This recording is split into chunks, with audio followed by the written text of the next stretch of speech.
Jovan, Buha! Buha!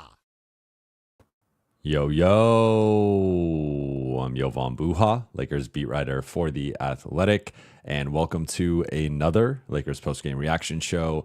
Just got back from Crypto.com Arena, and it was drizzling on the way home, and it felt like a bit of poetry there with the way that tonight went for the Lakers. They fell 127 to 102 to the Denver Nuggets, the 13th time they've lost to the Nuggets in the previous 14 matchups. Denver has just dominated them, and this was one of the most dominant performances by the Nuggets in these matchups. It's often comes down to crunch time, and Denver rips the Lakers' hearts out. So I see you all starting to populate in the chat. Appreciate everybody. Going a little bit earlier than normal tonight. Got out. It was a quick post game. So you guys know the drill. Before we get started, as always, those watching on YouTube, please be sure to hit that subscribe button, turn on channel notifications, and like and comment on this video. And for those listening on Apple Podcasts, Spotify, or your podcast platform of choice, please be sure to follow, download, and leave a 5-star review. So this game was lost for the Lakers in the third quarter. They got blitzed 37 to 15. It was not as, or it was much worse than the Orlando third quarter, but a similar situation where LA could not generate good shots consistently offensively. They had turnovers, poor transition defense. Denver was making every shot, and they tend to have those types of quarters at least once a game against the Lakers, but it really snowballed into this going from LA being up by 6 points at halftime into them trailing by 16 entering the fourth quarter. And then they kind of rolled over in the beginning of the fourth quarter. Denver opens the frame on a 9-2 run. They extend their lead all the way up to 23. LA cuts it back down to as few as 16. That they get the offense and the pace going a little bit in the fourth, but then Denver puts Nikola Jokic and MPJ back in, and they extend the lead back to 20, seal this one, and LA loses by 25. They even get outplayed by some of Denver's bench guys there in the end of the fourth. So a really disappointing loss for the Lakers. They have now lost two games in a row. They've now lost their first two home games of the season. They dropped to 7-2 at home, and really, like, it's hard to find a positive. Like, I thought the first half was really good, but I would also say that we have seen that type of first half from them against these Nuggets. Like, how many times during? I mean, they led 70% of the 5-game series against Denver in the postseason. So LA getting out to good first quarters, good first halves, even good first 3.5 quarters against Denver isn't necessarily something that should be like applauded, or like, obviously you want to play well. I'm not saying that, but it's like, I don't think there was necessarily like dramatic progress in this game. And this was something that we spoke with Rui Hachimura and Max Christie about at shoot around today.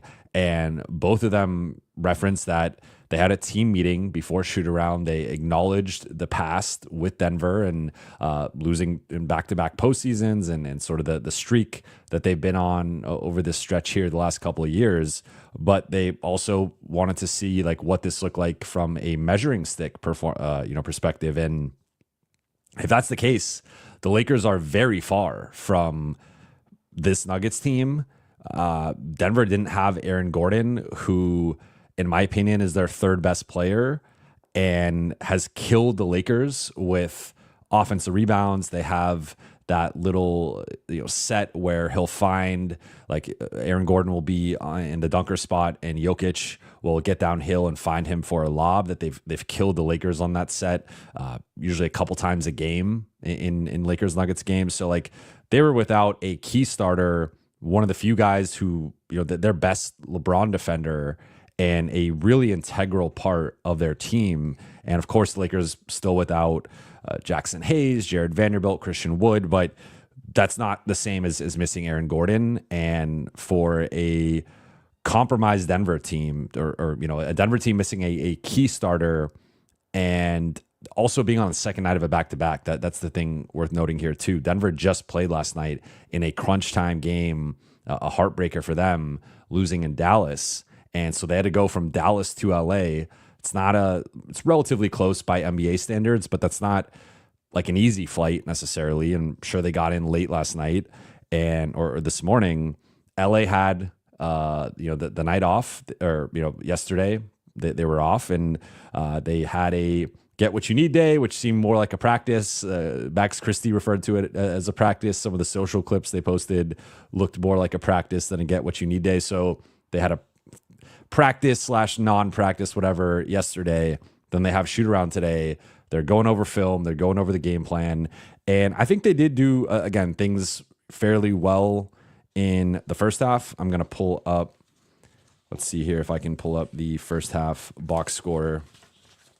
I have one of these old school box scores for each quarter.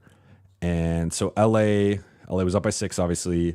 They shot 50% in the first half.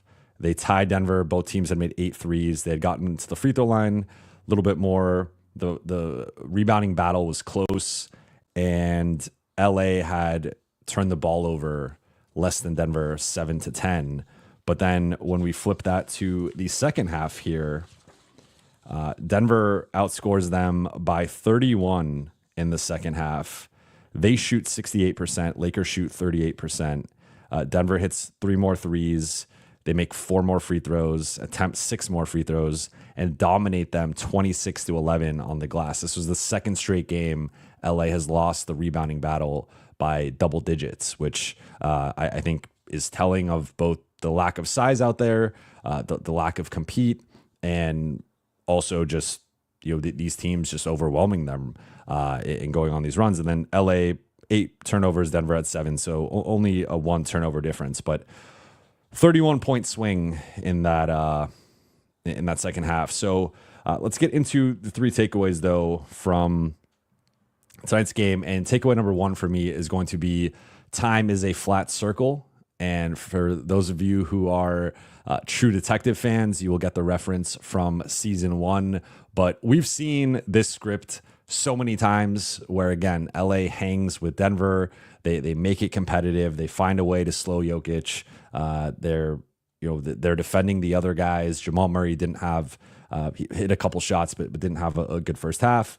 And MPJ, was making shots, but like it really was a lot of Jokic and MPJ in the first half. And Denver had some bad turnovers. Again, LA was competitive on the glass, and I thought for the most part their half court defense was pretty solid. But there's always the turning point in these Lakers Nuggets games. Sometimes it has happened as early as the third quarter or like late second quarter, where Denver will go on a run to snatch back momentum going into the second half. Oftentimes, though, of course, as we know, it tends to happen in like crunch time, final 5-6 minutes. Denver had just execution beast. They always execute well on both sides of the ball. They always make big shots. They rarely turn the ball over late, and then they execute their game plan defensively well. But for the Lakers, like it just, I don't know if it's a mental block. I know people are going to say that. They claim that's not the case. JJ Redick said it's not like the ghosts of the past are haunting us. Austin Reeves said last year. 2 years ago, I don't even remember it. I don't even remember what I did yesterday. Like tonight, they just kicked our ass. AD said it's not about the past, at least for him with Denver. So I want like, I think there's no way for it to not creep in to some extent, especially when they go on one of those runs. Like they had a crazy run to open the third and really blow this thing open. But I'm not sure how much of it is that. Clearly, they have some matchup advantages over the Lakers. Lakers have no one that could guard MPJ. Rui is not a good enough off-ball chaser, net screen navigator. Max Christie's too small. And LeBron, I think that this is not really the role you necessarily want him in. I guess if you are going bigger and you have to put him on MPJ, I think he could probably do that, and more so in like a playoff series if that's his primary defensive focus. But I think on an average regular season night LeBron. Like that's not what you're going to expect of him. And then Cam Reddish is guarding Jamal Murray and trying to disrupt him and be a ball hawk. So, Austin's too small to guard MPJ. We've seen that before too. And LA just didn't have a really good answer for him. And he was basically able to do whatever he wanted offensively, and got a lot of good looks. Like he's obviously 6'11", 7 feet, whatever he is, has a really high release point, finished with 24 points on 10 of 15 shooting, 4 for 7 on threes. And he was a huge issue for them. As always, Jokic, I mean, I don't, like, this dude's the best player in the world. 34, 13, and 8 was a game high plus 39. No other starter was above plus 30. Like, it was just clear when Jokic was on the floor, they dominated the Lakers. This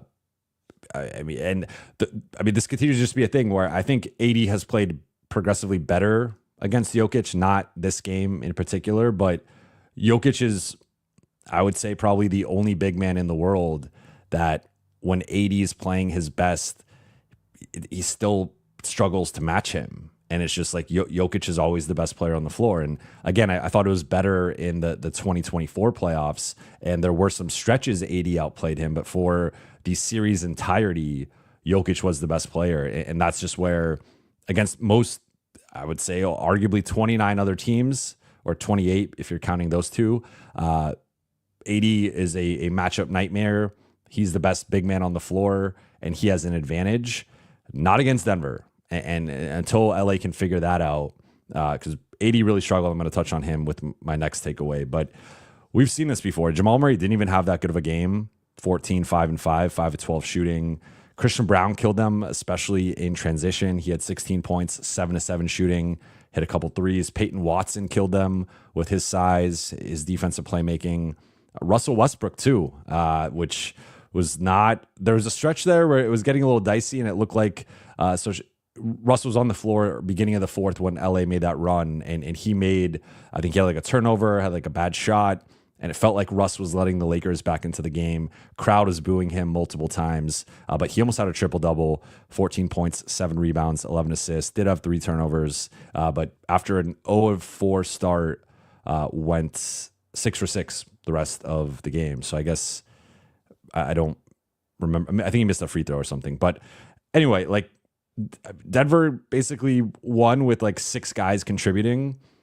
Julian Strawther had, I thought defensively he was fine, but like they have no depth. They're one of the few teams with worse depth than the Lakers, and it didn't matter because the starters were so dominant that they took care of business when they were out there. So this just continues to be a really tough matchup for the Lakers. Denver, again, came in second night of a back-to-back, missing Aaron Gordon. They were 8-6. So LA had outplayed them technically from like a record perspective entering this game. This should have been a winnable game. LA had 2 days to prepare, and instead this was one of the most lopsided of the Lakers-Nuggets matchups. It might have been the most lopsided. I have to go back and check, but feels like a lot of the games just come down to crunch time where Denver out executes them. But yeah, I mean, this is just a bad matchup. LA, I think, clearly has some significant roster deficiencies for this matchup, particularly the size and athleticism on the perimeter. They got exposed by Orlando as well. But LA, now playing 2 of the biggest teams in the league, has looked too small. They've struggled on the glass. Denver pounded them in the paint 64-40. And second chance points, 15-5. Fast break points, LA actually had the advantage, 27-26. But 26 fast break points for an opponent is still too many, regardless of what you're doing on that end. So, yeah, I mean, it just another rough loss for the Lakers. But again, this one might have been the worst in terms of just like how lopsided it was.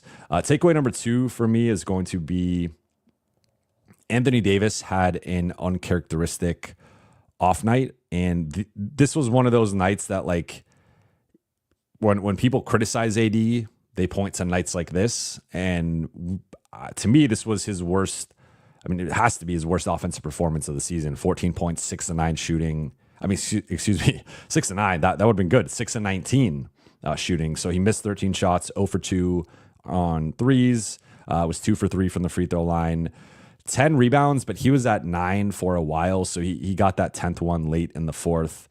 3 assists, did have 3 steals and 2 blocks and a turnover, but was a starting lineup, actually a team worst -26 in his 35 minutes. And just AD, JJ said that he liked the process of AD offensively, but I thought tonight he settled far too often. He turned into a jump shooter, and when his jump shot's falling, that's fine. But when it's not, you have a night like tonight. And it just felt like a regression to some of the old issues and complaints with AD dating back to last season, or really to me more like 2 seasons ago and like the season before then, of just him being a bit passive offensively. There was one time he tried driving on DeAndre Jordan and he was just stonewalled there. And like, I thought Jokic had a pretty good defensive game. 2 steals and a block, and it felt like this was one of his better defensive performances against AD. Like, AD certainly missed some shots that were makeable, especially around the basket, but it felt like he just got out of rhythm, and once that happened, like LA needs him to match Jokic to beat Denver, or at least get close. Of course, Jokic is going to have the ball more, so his assist totals are always going to be higher, and he's a better rebounder than AD, and he just had his way offensively. So yeah, I mean, it can't be this lopsided in terms of the Jokic AD matchup, and tonight it was very lopsided. So as we've talked about on here many times, AD has been one of the best players in the league. He's been a top 5 player this season. He should be firmly in the MVP conversation and should be on most people's ballots, if not unanimously. But tonight, I think it was a bit of a reminder of like, Jokic is the best player in the world. I think there's a chance he wins his 4th MVP if he can keep up these numbers. And like, Denver just dies when he's off the floor. And even you saw it tonight, plus 39 in his 37 minutes, which means they were minus 14 in his 11 minutes off the floor. And part of that was like the garbage time, but even during, like, they're going Dario Saric and DeAndre Jordan as the backup 5s. Like, that's even worse somehow than Christian Coloco, who had a really rough game, got pulled after his first shift until garbage time. But yeah, I mean, AD just can't get outplayed like that. And I would like, there were certainly previous matchups where Jokic outplayed him to this extent or a similar extent, but it felt like really during that playoff series, AD, again, I thought had stretches of it where he was the better player, or at least matching Jokic, shot for shot, rebound for rebound, etc. But that was just not the case tonight. Jokic outplayed him pretty thoroughly, in my opinion. And then third takeaway is going to be D'Angelo Russell has been struggling now for a while, and I'm not quite sure what the solution is going to be. So one thing worth noting is every player is supposed to be made available after the game to speak with the media.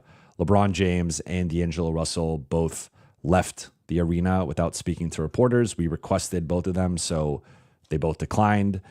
For LeBron, he rarely declines. It happens 2-3 times a season, and we request him every single game. So for LeBron, I think it was just like he was pissed about the game. They got blown out, didn't want to talk about it. And, that one I think is a little easier to pardon because he talks so much and is requested every game. D'Lo is not requested every game. And this is now, I want to say off the top of my head, the 3rd time he has declined to speak after a Nuggets game. And we know about the history with Denver and D'Lo.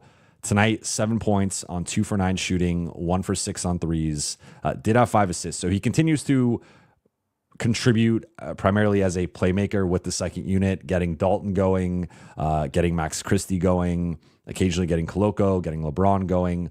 So he's been useful as a playmaker, but the shot has not been there now. This is 4 consecutive games where he's been in single digits. He, over that stretch, is 9 for 32 from the floor, which is 28%. And after, I think, an impressive start as like the team's 6-man bench scorer, playmaker. He has really tailed off as a shooter and a scorer, and he does not contribute in enough other ways to really offset that. So yes, like the playmaking is nice.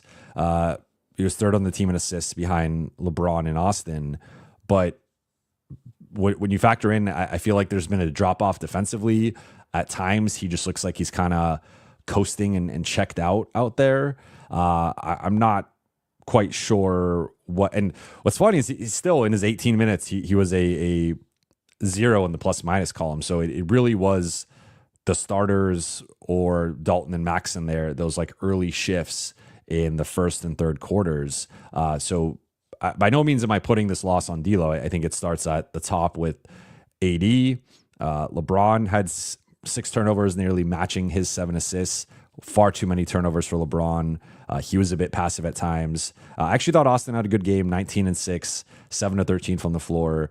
Defensively, continues to sometimes be targeted depending on the matchup. But I thought Austin was probably the best starter tonight, all things considered. But with D'Lo, it's declining to speak, and some of his recent struggles, it's just like it felt like there was a clear buy-in there originally. And look, we're not behind the scenes. We don't know what conversations are being had in the locker room or in meetings and whatnot. So there has been the intel coming out that he's been bought in and has been a good sport about moving to the bench. But from a public perspective, I think his play, his body language on the bench at times and stuff, it's not been good.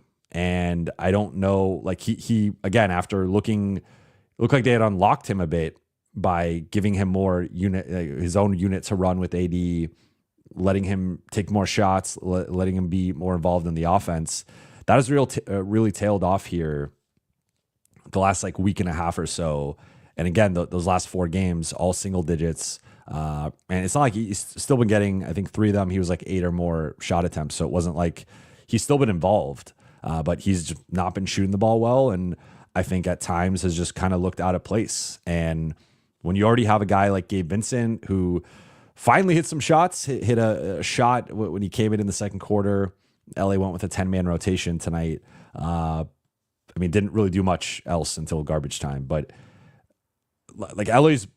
LA needs D'Lo to play at a certain level, and he, for a little bit now, has not been up to that level. So I'm not sure what.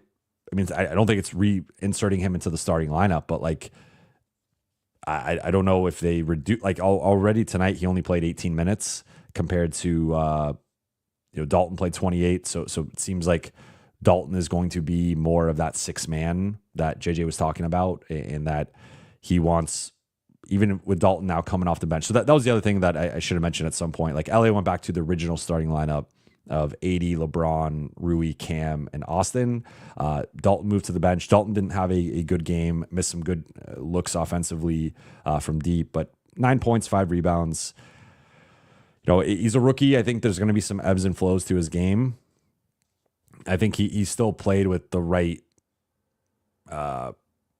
sense of purpose and confidence. But yeah, they just need more out of D'Lo. And I think tonight, him not speaking to the media, I would say if it was a one-off occurrence, but this has now happened multiple times against the Nuggets, and really throughout his year and a half in LA, multiple times when he doesn't have has a bad game. It just, it kind of perpetuates, I think, some of the negative perceptions about him, which, that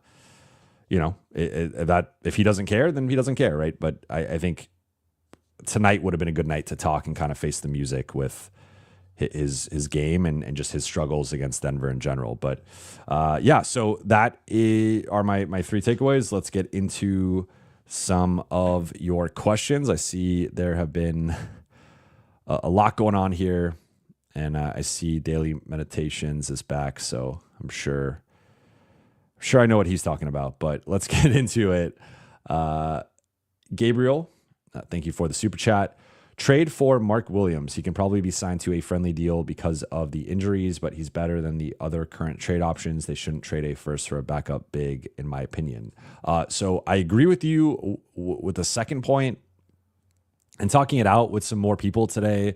I think so. I said I think the Jonas price would probably be something like Gabe and a first. LA will fight to make it a protected first or like top 15 protected first. Maybe that could be a couple seconds, and if it's Gabe in a couple seconds, I'm open to that. Though I don't think Jonas is the solution. I think people are overlooking his defense and just how bad it is. But I like Mark Williams. I don't know what the cost would be. And it seems like if they're going to be trading someone, it might be Nick Richards. But I would be interested in Mark Williams depending on the price. But to your point, I really don't think LA should be giving up a first for a big man unless it's a transformative big man who's going to start and play like 30 plus minutes a night and just reshape the starting lineup, reshape the rotation. Like Miles Turner, I would give up a first round pick for. Like that's probably the threshold. Brook Lopez is kind of a tough one because I think he would fit well, but because of the age, because of the contract, that one's kind of iffy. I think you could go either way depending on who you're giving up in that one. But for the most part, like some of these names, like a Jakob Pertl, Jonas Valanciunas, or Walker Kessler is one that I think I would give up a first for. I wouldn't give up two firsts. I would give up a first just because he's 23. He's having a really good season. And I think he could be, again, I've made the Zubats comparison several times of like, he could just be that like solid starting center who's going to be a 60+% shooter, finishing a lot around the basket with dunks and layups and hook shots and just little floaters. And then a double-double threat every night, a really good rim protector, really good shot blocker. Like I would even say his defensive ceiling is higher than Zubats is. I think Zubats is more skilled offensively, better screener, better finisher. But that just like that type of solid guy is not an all-star, not even necessarily in like that second tier of elite centers, but is a starting caliber center and just is like a sturdy, reliable option. So I do like Mark Williams though. But yeah, and this is also where I think sometimes the market will set itself, right? So whoever makes the first trade for a center, that will kind of set the market as to what the asking price is. If it's a first, then maybe the market's a bit more competitive. If it's a couple of seconds, then LA, if it's a comparable center, can point to that and be like, well, hey, this team just gave up 2 seconds for this guy. We're not budging above this price. So I think there's always the cat and mouse element with trades and trade rumors and just all the stuff kind of going on. But I'm with you. I don't think any of these guys that we consider more of a backup, I would not give up a first for, because again, that position is probably 15 to 18 minutes a night, maybe 20 to 24 in the regular season. But I just think there's a limit there to how valuable that ultimately is. I think they need much more help, in my opinion, on the perimeter. They need a big two-way wing and ideally a second two-way wing, maybe a smaller guy. But just thinking a Dorian Finney-Smith and a Dante DiVincenzo, or a Dorian Finney-Smith and a Bruce Brown, a Jeremy Grant and a Bruce Brown, like those types of guys, Cam Johnson, like whatever. But they need some more size and length and athleticism, more two-way play, rather than a lot of these one-way guys that they currently have in the rotation. Justin Title, what's the point of a slow-footed big in Jonas? He isn't a rim protector when the perimeter D is so bad, rather an athletic defensive wing than Jonas. Yeah, I mean, I hadn't seen your question until now. Thank you for the super chat, Justin. But I mean, I'm with you. I think the Lakers have right now it's a glaring issue because Christian Coloco, I think, has had some flashes and I think has progressed and gotten better, but that also came against a stretch of competition that was just lesser. And now that we've seen him against Orlando and against Denver, he's clearly, and this guy missed 18, 19 months. He's in his early 20s. He doesn't have a lot of NBA experience. So it's fine. Like, he's more of a project. But I think while it was starting to look like, especially after San Antonio and New Orleans, that maybe he was trending toward being a playable backup big, and he could still get there even this season. I think I'm not saying he can't, but the Lakers needed a Jackson Hayes in this game or a Christian Wood, instead of Christian Coloco. Though neither one of those guys is defending Jokic, right? So that's LA. Like, I think LA needs that.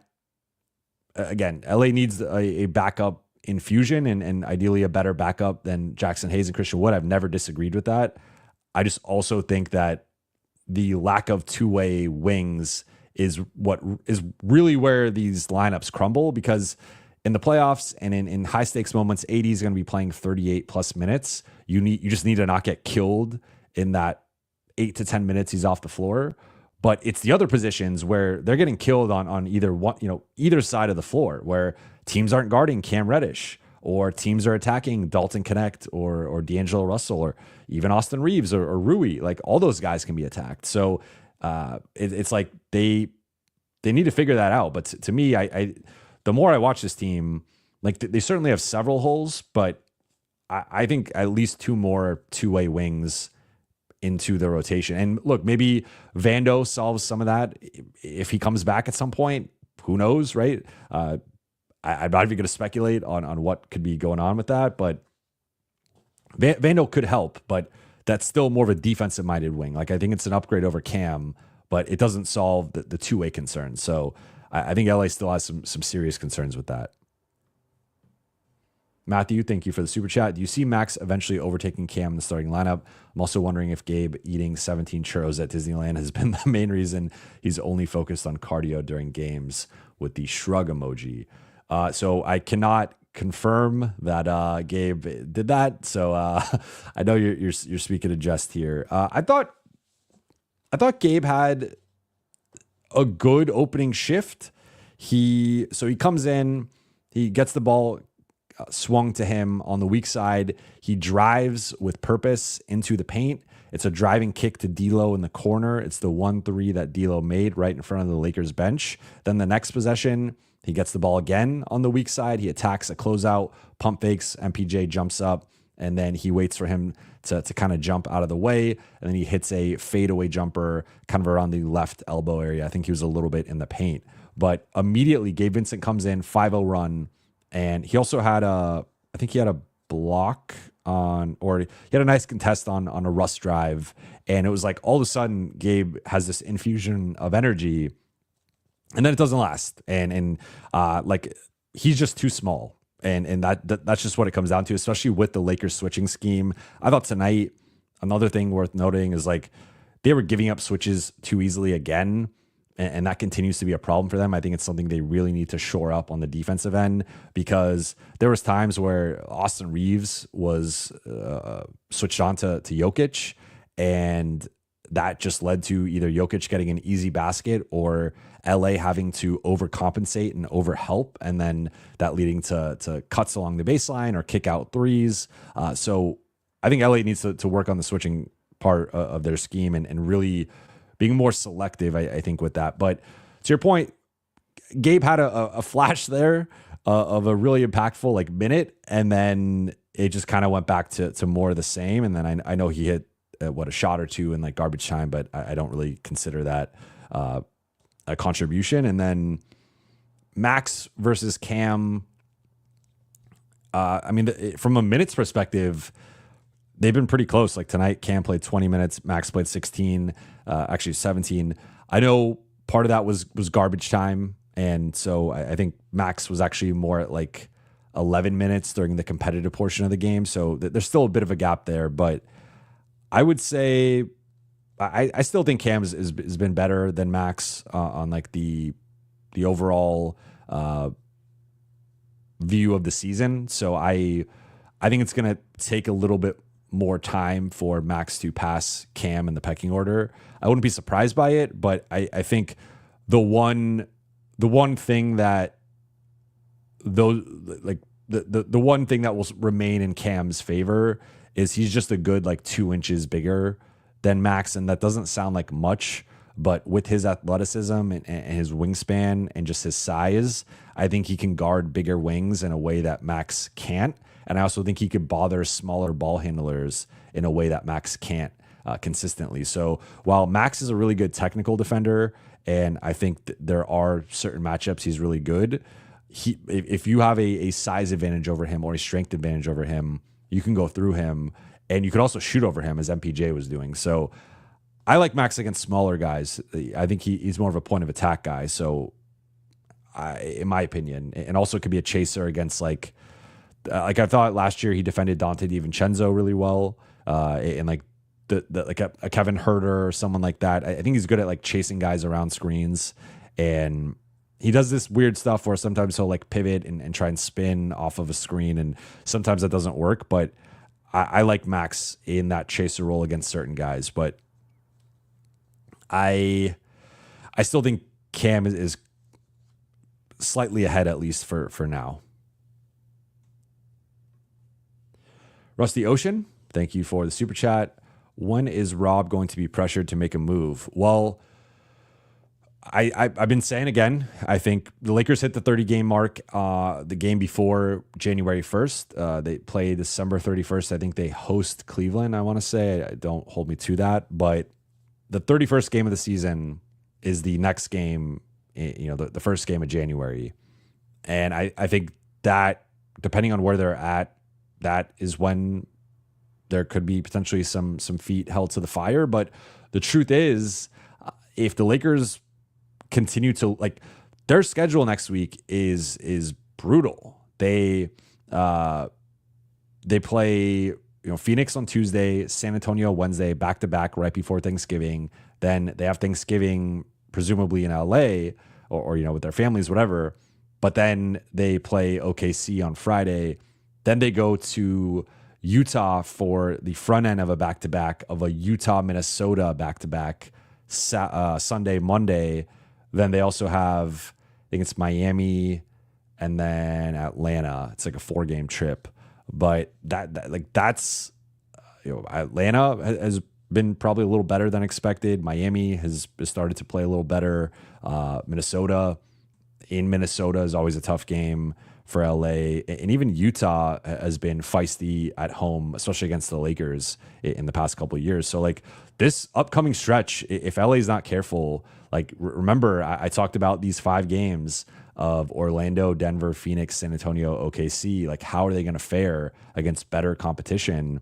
So far they're 0-2, and that's a little concerning. So I would say, if anything, that my fear, if I'm a Lakers fan, would be this team kind of starts to look a bit more average, and that confirms to the front office that they don't need to make a trade, and that this isn't a situation worth salvaging. So I think the Lakers actually have to, like, if they could beat Phoenix and OKC or at least one of those, and maybe like if they could go 2-1 during that stretch and kind of right the ship a bit, I think it starts to tilt back to like looking like they need to make a move. But if they really struggle the next couple of weeks going into like mid-December, my fear would then be like, if I'm a fan, like that they just don't end up making a move, because my understanding is they're going to be judging how these first 30 games or so go and basing that on how aggressive they are on the trade market. And certainly, even if you are closer to 500 or struggling a bit, you can still make a move. But that would be my fear if I was a fan. So to answer your question, I don't know. I would assume it's at least into January or closer to the trade deadline, but there's also a chance it goes negatively and they just stand pat again. Okay, let's get back into the chat.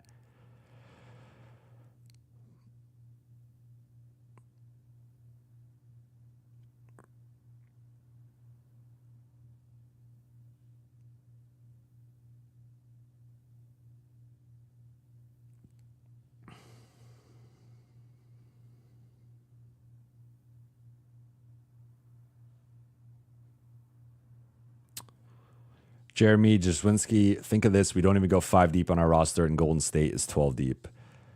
I would say the Lakers go... I mean, it depends how you want to define deep. I think Rui had a nice start, but did not... The rest of the game did not go great for him. I mean, LeBron, AD, of course. I think Austin, Rui, Dalton, and D'Lo, that gets you to about 6 guys. And then I think the rest of the guys are all like borderline rotation guys for good teams. So I think they're like 6 or 7 deep, but that's still probably not deep enough. And even then, several of those guys are like one-way guys who you can't necessarily rely on in terms of both sides of the ball. Like they don't have, to be clear, they don't have 6 two-way guys. That's for sure. I don't even know if they have 3 two-way guys, to be honest. Okay, let's see. Throne of Lies. We couldn't stop a simple pick and roll. What's up with the starters' defense? The starting lineup is just not good defensively. And yeah, I mean, yeah, I just, that's, this almost to me is kind of a, maybe the Lakers should just start Dalton over Cam and just lean into the offense and try and just outscore teams, because the defense has been so bad. I'm going to assume they're going to drop to like 27th or 28th in defensive rating after tonight. Like the defense has been awful. JJ, I will say JJ took accountability for that and said that clearly, like trying to problem solve as a coach is a game of whack-a-mole, and it's not just on the players. Also probably worth mentioning in the first takeaway that JJ did say he felt tonight the biggest thing was the Lakers lost the spirit to compete, especially in that third quarter.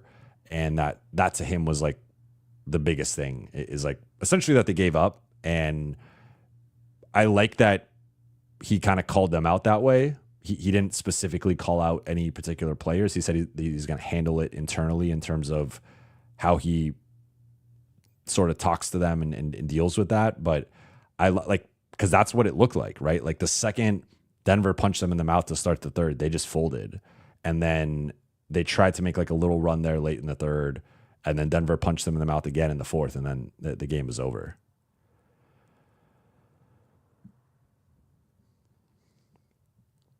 Seeing this from Twitch McCannum, not sure why JJ is not playing Bronny.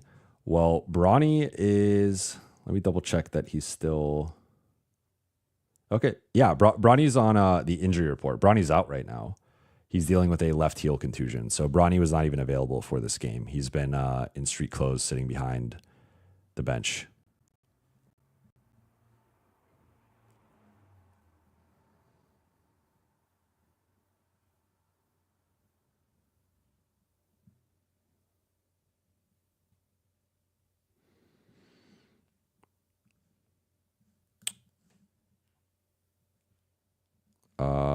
Is there another super chat I'm missing? I don't see it.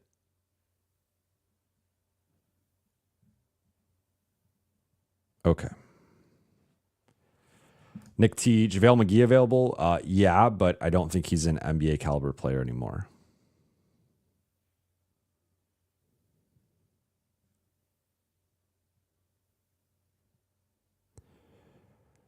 So I'm gonna touch on this one time, because I'm kind of tired of talking about this. So Dylan asks, who is Austin starting over on a top tier contender team? Please tell me who he's starting over. If you tell us he's not, then he shouldn't be untouchable. I would have to look through contenders to give you a better, like off the top of my head, I think he would start on, I don't remember what, I'm pretty sure Minnesota's starting Mike Conley, and I think Austin would clearly start over Mike Conley in Minnesota and give them, I mean, just a better player than Mike Conley. But I'm pulling up NBA depth charts now. But the second part of this question is like, I know that the Austin conversation keeps happening in the chat, and you guys are fine to debate it. But my point with Austin is, take away my opinion. Like I've said, I think he's the third best player on the team. He's the player I have the third most confidence in on the team. I think he showed that over the playoffs. I've talked about his averages versus D'Lo's averages. It's night and day in the postseason. If you take the 4 playoff series, I can bring them up for the next stream if you want. But both in terms of total, like averages per game and percentages. But with Austin, it's like, again, take my opinion or perspective out of it. It's what the team believes. So if you have an issue with what the team believes, that's fine. But I feel like me as the messenger, there's people in the chat try to take that as like me saying that that's my opinion on the thing, which like I agree with their perspective. So I guess you can come at that, but the team is the one who, like, because of his contract, because of the way they view him, and because it's so team friendly, the standard to trade Austin for the Lakers, not for Jovan, for the Lakers, is very high. So that's all I've been saying on that. I feel like it keeps getting misconstrued by certain people in the chat. So I just want to clarify that. Now I do agree with that. So again, if you want, like, but I'm not the one. Ultimately, what matters is what the Lakers think and what the Lakers are going to do. And the Lakers are not going to trade Austin unless it is an incredibly elite player and not like whoever, it's got to be someone better than Zach LaVine, for example. They're not trading him for Zach LaVine. They could have done that last year. The Chicago wanted Austin for Zach LaVine last year. Lakers were not interested. Brooklyn wanted him for Kyrie 2 years ago. The Lakers were not interested. Atlanta wanted him for DeJounte Murray. Lakers were not interested. So you see, Kyrie was a bit problematic at that point because of a lot of off-court stuff. But even a guy of Kyrie's caliber, then guys of DeJounte Murray and Zach LaVine, Lakers have not been interested in trading Austin Reeves for them. So that like, again, I agree with that. The Kyrie one did not age well, I will say, but DeJounte Murray and Zach LaVine, I agreed with that stance. But my point is just, if you want to, come at someone, come at the Lakers. Don't come at me or people in the chat about it. That's my only thing. But to quickly look through starting lineups, he would not start on Boston. He would not start in Cleveland. And I think on Denver would be he's better than Christian Brown, but they need him in that kind of defensive role. But I think there's a chance he would start over Christian Brown. I think Denver might just make him their sixth man, but he's better than Christian Brown if we're going more of a meritocracy. I think depending on how you feel about Golden State, I think he would start on Golden State. I think he would start in Milwaukee. I think he would start in Minnesota. I don't think he would start in New York. I don't think he would start in OKC. And I don't know if I consider any of the other teams. I don't think he would start in Phoenix. I think he'd be their sixth man. So like there's 2-3 teams there that I just named that I think he would start for, and then several. I mean, when you have Darius Garland and Donovan Mitchell or Drew Holiday and Derek White, like, he's obviously not going to start over those teams. Dallas too, they have Luka and Kyrie in the backcourt. So I mean, a lot of these teams have like 2 all-stars in the backcourt. So I think saying Austin not starting over them isn't even a negative for Austin. But yeah.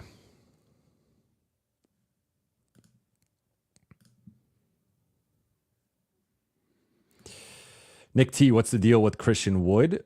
So Christian Wood was doing stationary shooting today at shoot around, and I guess that's a positive because he hasn't been doing much of that in front of us. Off the top of my head, that's the first or second time he's done that in front of us. So I guess that's progress, but no tangible update yet on him. Jeremy Jasinski, would you agree that D'Lo not talking to the media's definition of checking out? I wouldn't go that far with it.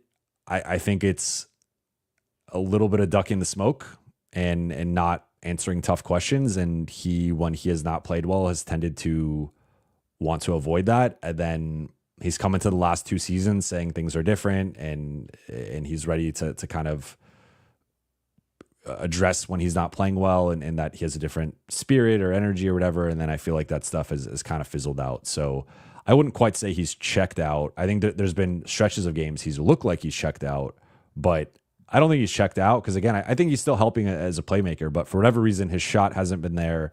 He hasn't looked like himself as a scorer or as a shooter. And yeah. Michael D, have you thought about implementing a moderator at all? You're getting popular enough to have trolls now. Great content, by the way. So I got this question. Well, thank you for the super chat. I got this question last time, and I'm considering it. So I guess it's time.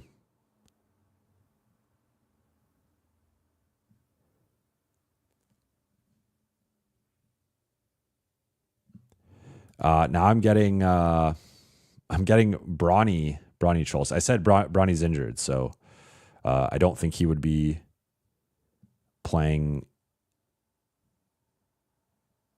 anyway, but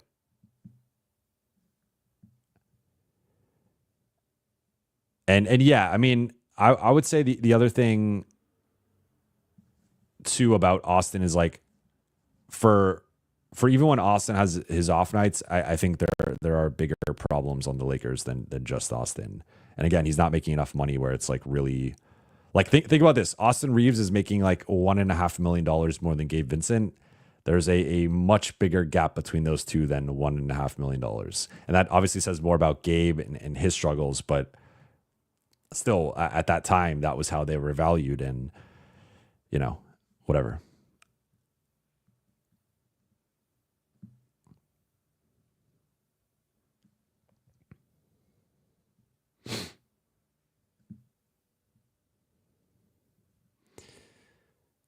Okay.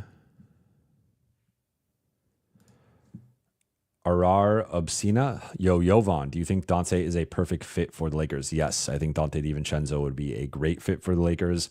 I don't know that Minnesota is necessarily going to trade him, and I think there'd be competition, and the price would potentially get jacked up a bit because he's an elite wing role player.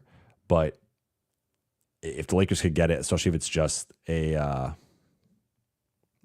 first, I certainly would do all that.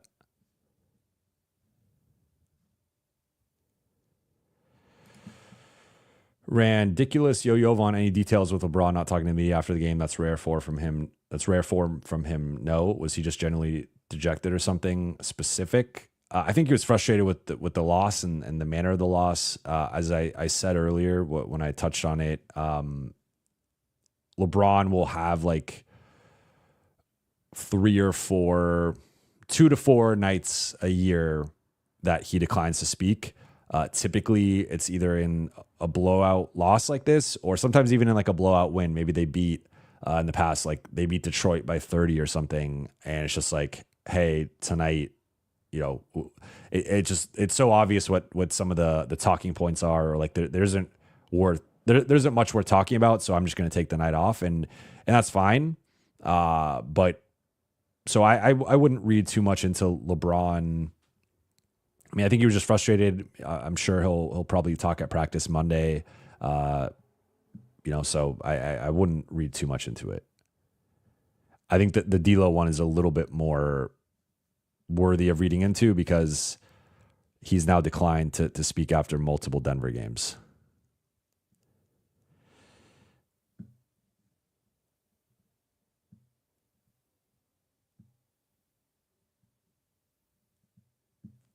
Dylan the Villain Brooks, Jovan, can the Lakers win versus the Suns? KD, Beal, Book, too much firepower. Well, they're 1-1 against the Suns. They already beat the Suns, and really they blew the second game. Though you could also turn that upside down and say that Phoenix kind of blew the first game. So these have been pretty even matchups over the last. Honestly, it's like the Lakers have kind of been the Nuggets against the Suns, although like now the records are a bit more even. But like last year, Phoenix blew, I want to say 2 or 3 20-point leads against the Lakers. And it would be like Phoenix would come out with the hot start. They'd look really good. And then LA would progressively chip away at it and then get the win. It happened at least with 2 of the first 3 games in the beginning of last year. So LA has some big matchup advantages, especially with AD and LeBron getting downhill. But of course, Phoenix can pick on Gabe Vincent, D'Lo, Dalton. They have plenty of guys. Austin, like they have plenty of guys. KD can pick on, Book can pick on. So it's a bit. That's where it's kind of it's a perimeter mismatch or it's a interior mismatch, and it just kind of depends on which one performs better.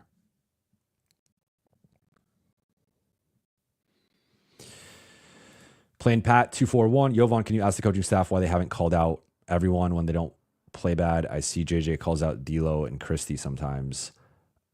Yeah, I mean, I would say JJ is refrained from like it's never been a call out in terms of someone asks him like what went wrong, and then he's like, "Oh, well, this player sucked tonight," or something like that, or like targeting a player that way. It's often JJ is very honest when we ask questions about a player struggling. So that's where he'll be like, "This player was pressing a little bit," or they weren't, whatever. Like he'll have his explanation, and sometimes I will say I think he has protected AD and LeBron a little bit, and that's just typical. That's just how the NBA works. You kind of protect your stars, and you don't really go at your stars, for better or worse, fair or not. But I would say with everyone else, like he called out Austin. He called out Austin's defense coming back from the road trip, and Austin had a better game. I think it was the Philly game or the Toronto game. I forgot which one, but then he praised his defense. It was like, the last few games of the trip, I didn't think he was at a good enough level, and he stepped it up. So I would say JJ's called out, or I don't even want to say called out. I don't think he's technically called out anybody. I think he's been critical or criticized people and been honest. I would say just about anybody in most people in the rotation, like Gabe, Max, D'Lo, even Dalton, Austin, Rui. Cam hasn't really gotten a lot of it because I think his role is so clearly defined, and he pretty much stays within that role. But yeah, I mean, I don't. Jackson, like he's been critical of everyone other than, I would say, that the stars for the most part. Rob Hader, do you see JJ shortening the rotation to 8? I don't. 9 has been the consistent number. It looked like it was going to be 9. It was 9 in the first quarter. Then he went to Gabe at 10. It felt like he just didn't want to give up on Gabe. But I think it's probably time to give up on Gabe. And it doesn't help that D'Lo's not playing well, though. And that kind of complicates things. But I'm seeing some Thomas Bryant questions. Tally Khalifa, Jovan, what do you think about Thomas Bryant? Under the radar now, but should be a solid target. With Thomas Bryant, it's just the defense. He's not a good defender. I feel like he hasn't really been that productive in a couple years. I'm okay with him for like a JHS and a second price or something like that, but I think the Lakers could do better, and I don't think he's an. I probably don't even think he's an upgrade over Jackson, to be honest.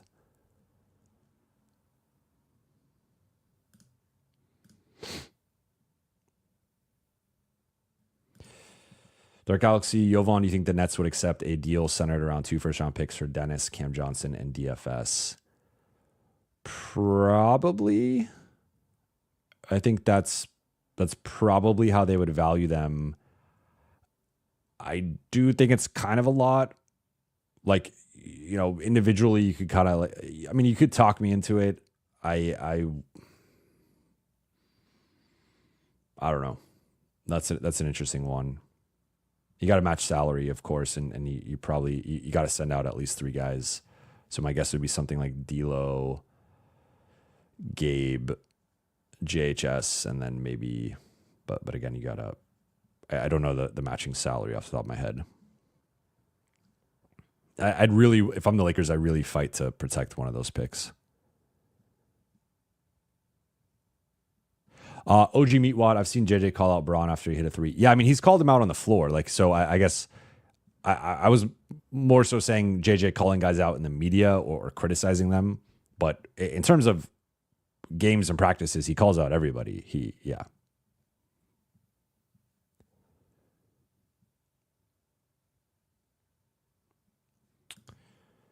Bashir Jama, Braun was a bad matchup for AR tonight. I'm starting to feel like too many guys are bad matchups for him. Team can't beat a zone either. Yes, they've really struggled with zones the last couple of games. Brown is really strong and athletic and physical. And I mean, yeah, like when a guy has that type of strength, and like he's also a good inch or so, inch and a half bigger than Austin. He's stronger. He's more athletic, more explosive. Like those guys can give him problems. And especially in transition, he was really lethal tonight. I'm seeing D'Lo for KCP that wouldn't work straight up, but also I don't think Orlando is giving up on him halfway into the first year of his contract when he was like, I mean, honestly, a fairly big free agency signing for them.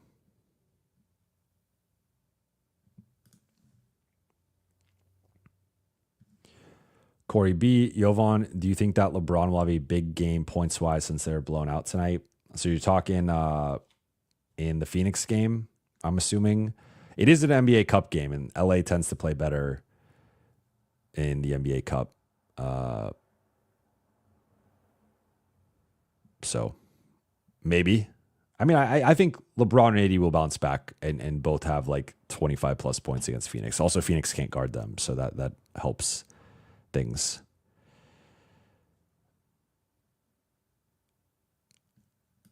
Jimmy, email Jovan, do you think there's room for improvement for players on the team, or what we're seeing right now is what we're getting? I think so. Remember, like this was a team that started 3-0, looked like world beaters, beat Minnesota, beat Phoenix, beat Sacramento. Then they go on that 1-4 road trip, come back down to earth. Then they go on the 6-game win streak. Now they've lost a couple games. So this is a ebbs and flows of the season. This has kind of been an inconsistent team in general over the last like year and a half with a lot of these guys. So I think that's kind of what we're going to see. And it comes from them also like getting down big and then making these comebacks and then also going up big and then blowing leads and stuff. So we've seen this from this iteration of the Lakers now for about a year and a half. I feel like it's kind of the DNA of this group where they don't have a lot of high motor guys and they can kind of struggle with focus and awareness and motor for stretches. And like they can be focused and locked in for a quarter, 2 quarters, 2.5 quarters, whatever. But then when they let their foot off the gas, they just let it off and they get like they have a 37-15 quarter, like the third quarter, or the 29-21 quarter by Orlando in the third. And that felt almost similar because they did not have Paolo Banchero, who's their best player and their best offensive option. So but I think LA is going through a little bit of a rut right now. I think they will make adjustments. I think JJ deserves the benefit of the doubt. And if we're having the same conversation in 2 weeks and they lose to Phoenix, they lose to OKC, they lose to Minnesota, and like they're losing to all the good teams they play, then let's revisit this conversation and I will have a different tune. But for now, I don't have confidence with them playing Denver. I will say that. Like at this point, I think if they play Denver, it's probably a sweep or a 5-game series again. Nick Dorigo, what deal do you think the Lakers should make to help this roster become elite? I think if there's a way to add either a big 2-way wing and a smaller 2-way wing, or a big 2-way wing and a backup center, better backup center than Jackson or Christian, that's the way for them to take the next step. Of course, like adding a third star, I don't see that in the cards for them. And I don't see that with just having 2 picks to play with.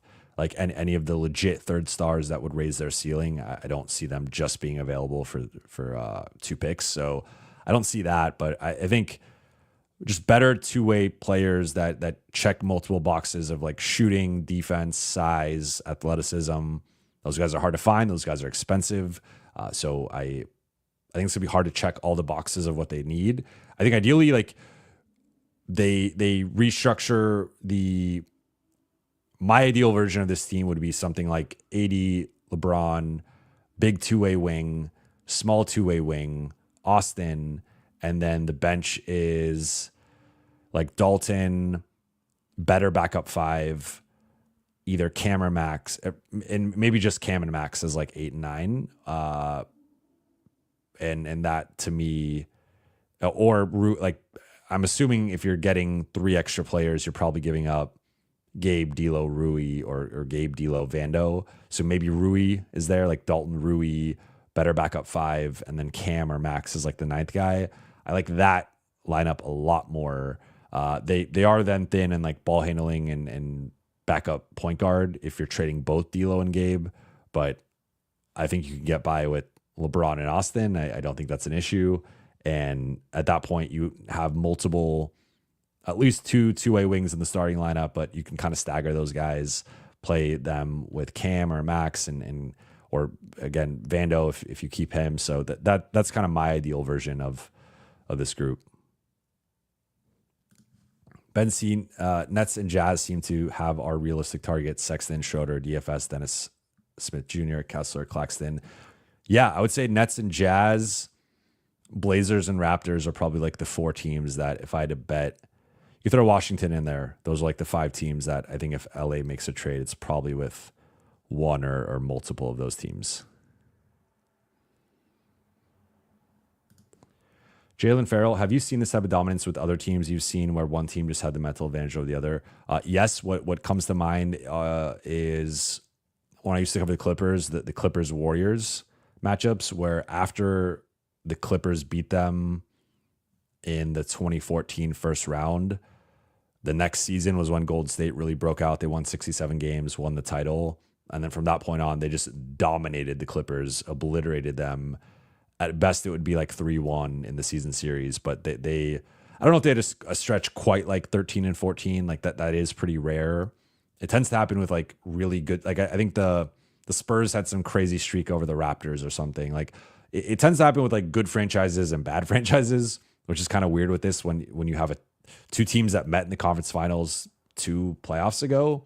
But I feel like the Warriors had a psychological advantage over the Clippers, and that's partly what I remember.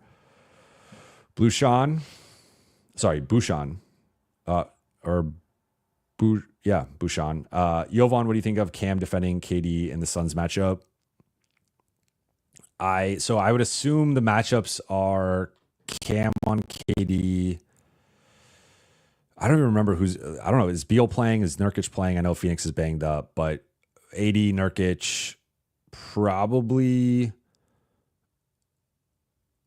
AR on Booker, Rui on Beal, and then LeBron. Ooh, the matchups get tough, really.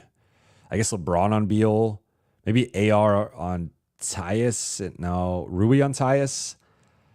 They're a small, weird team. So the matchup's going to be tough. I guess among the starters, I like Cam the most on KD. Of course, I would like Vando or even AD, I think the most, just because of the size. Like, because for as good of a defender as Cam is, KD can still just rise and shoot over him. So I think he's the best equipped of the starters, but that's also not necessarily saying much given how bad the perimeter defense with the starters is. I'm going to go 5 more minutes, and then I do have to get to writing or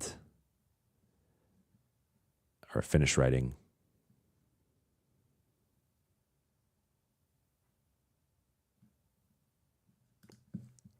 Volzo, is Ingram still available? Yes.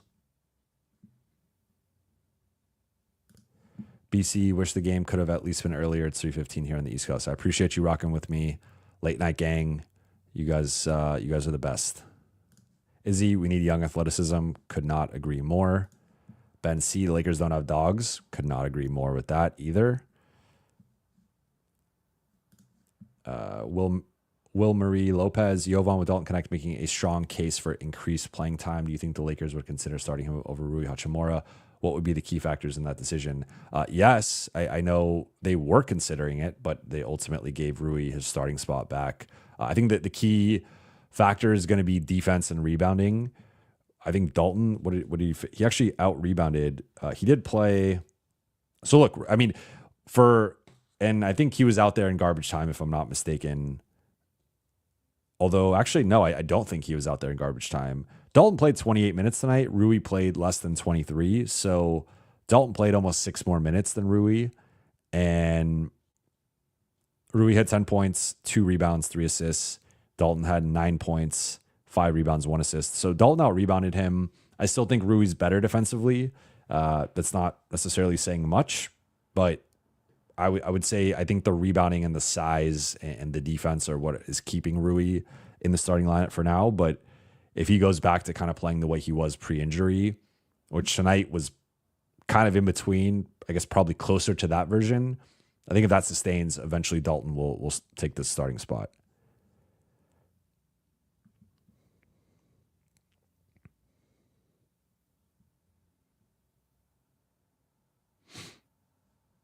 Tony Yayo, trade for Jalen Green. I don't think they have enough, to be honest. I don't know. It's probably close, but I think it would take both first round picks. and I don't know if LA would do that.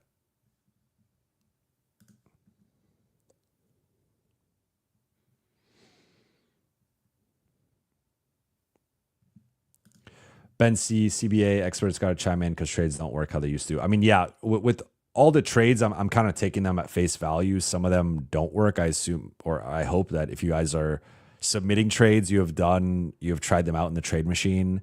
But the general rules with trades with the Lakers are they cannot take back any additional players unless they first make a move where they dump players to create a roster spot.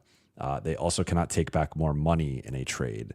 So any trade the Lakers do, you have to make sure they are taking back the same exact amount of money, which is obviously really difficult to do because of how contracts are structured, or shedding money. So that's one thing to keep in mind.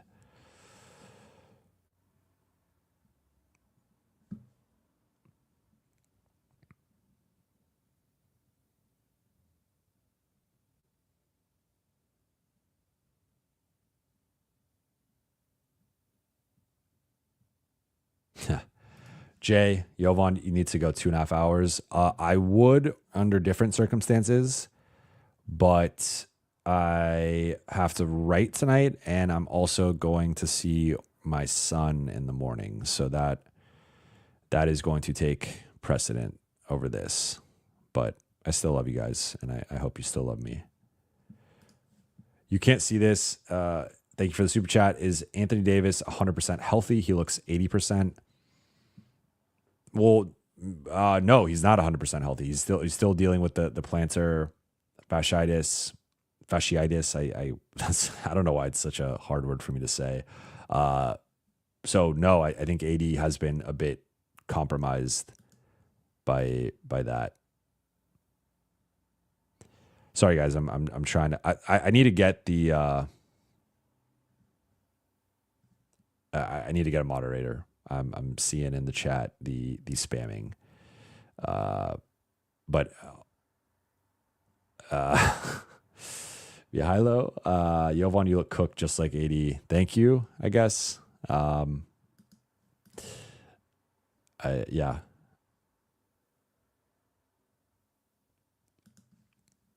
Daniel Rodriguez, you the true MVP. That's more like it, Daniel. Thank you. Adam Hurley, what do you think of Cam Reddish for Jaden Hardy? I don't think Dallas would do that. Dark Galaxy, did you talk to any scouts today? I did. I'm not going to share everything I talk about, but no real updates on anything. I think the one thing I'm probably switching. I said like maybe the my perception of the Jonas price was a little high.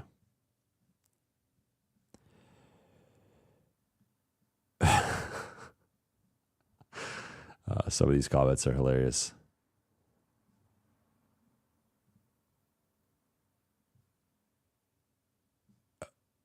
Okay. I will answer Jeremy Jaswinski. Jovan pulling out starters at the 5-minute mark of the fourth. Premature, no.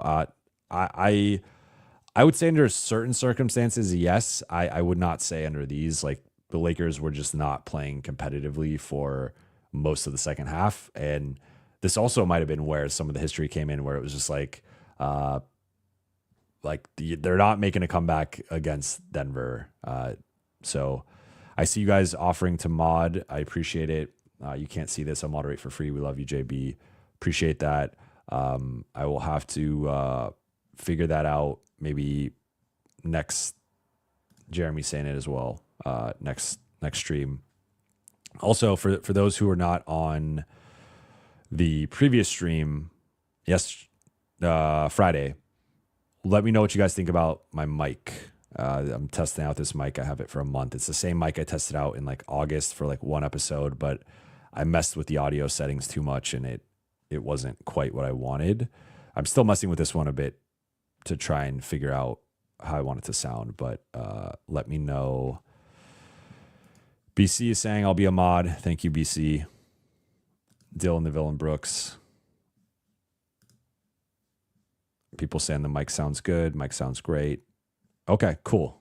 If you got, I mean, I guess the real question is, do you guys like it better than the other one, or do you not notice big difference? Or Android Andres says, I'll be the instigator. Thank you. We have plenty of them in the chat. Jay Ka was here. Is there a world where D'Lo becomes a starter again? There's a world, but I think it's on a different team if that's the case. Okay, you guys saying it's not a big difference then. But then I'm seeing Bouchon saying it's perfect from the previous one. Adam Hurley, I can't stop answering questions. Adam Hurley, what do you think of Dayron Chopper? I like him. I've said that before. I like him a lot. Okay, so I'm going to wrap now, but I appreciate you all so much for watching and listening. For those watching on YouTube, please be sure to hit that subscribe button, turn on channel notifications, and like and comment on this video. For those listening on Apple Podcasts, Spotify, and your podcast platform of choice, please be sure to follow, download, and leave a 5-star review. I will be back on Monday, probably Monday. We'll see. Certainly Tuesday for the game against the Suns, but spend time with my son next couple of days, so I will be a bit off the grid, and then traveling to Phoenix on Tuesday for the game. So we'll see. A bit of a weird schedule with Thanksgiving, but I will at least be Tuesday, Wednesday, Friday for the 3 games, and then I got to figure out the episodes this week. But seeing a bunch of you offering to be mods, I appreciate you. Seeing some of you saying you don't notice the difference with the mic, so that's great. I mean, maybe I end up returning this again. I'm gonna get a ban from Amazon from buying stuff again. I think it's the 3rd time I've tried this one. But all right, that'll do it. Appreciate you all again. Thank you so much for watching and listening. I will talk to you soon.